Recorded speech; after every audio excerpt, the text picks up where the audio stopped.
এবং সূরা ফালাক এবং সূরা নাসের যে 11টা আয়াত আছে এইগুলা পড়ে নবীজির যে জাদু করা হয়েছিল চিরুনির মধ্যে 11টা গিট দিয়ে এক একটা আয়াত তেলাওয়াত করলেন, এক একটা গিট খুলে গেল, নবীজি সুস্থ হয়ে গেলেন।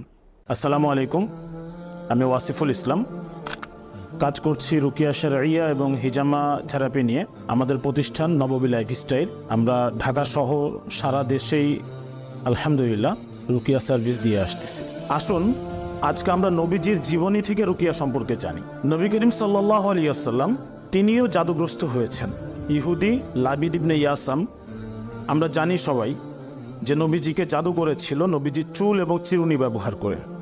নবীজি অসুস্থ ছিলেন 3 মাস, মতান্তরে 6 মাস পর্যন্ত নবীজি স্বাভাবিক কার্যক্রমে বাধাগ্রস্ত হইতেছিলেন, খুব দোয়া করতেছিলেন। তো আল্লাহ তাআলা কি করলেন, হযরত জিবরাইল আলাইহিস সালাতু ওয়াস সালামকে নবীজির কাছে পাঠাইলেন। জিবরাইল আলাইহিস সালাম এসে নবীজিকে জিজ্ঞাসা করলেন, আপনি কি অসুস্থ? নবীজি বললেন জি। জিবরাইল আলাইহিস সালাম আবার প্রশ্ন করলেন যে আপনি কি আল্লাহর কাছে পানাহ চাইছেন? নবীজি বললেন জি, আমি আল্লাহর কাছে দোয়া করছি, পানাহ চাইছি।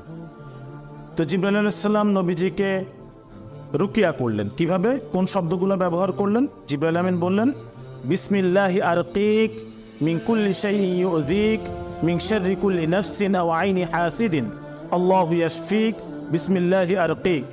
যার অর্থ হলো কি, বিসমিল্লাহি আরকিক, আমি আল্লাহর নামে আপনাকে রুকিয়া করছি, তিনি সব কিছুতে আপনাকে সুস্থতা দিবেন। এবং সূরা ফালাক এবং সূরা নাসের যে 11টা আয়াত আছে এইগুলা পড়ে নবীজির যে জাদু করা হয়েছিল চিরুনির মধ্যে 11টা গিট দিয়ে এক একটা আয়াত তেলাওয়াত করলেন, এক একটা গিট খুলে গেল, নবীজি সুস্থ হয়ে গেলেন।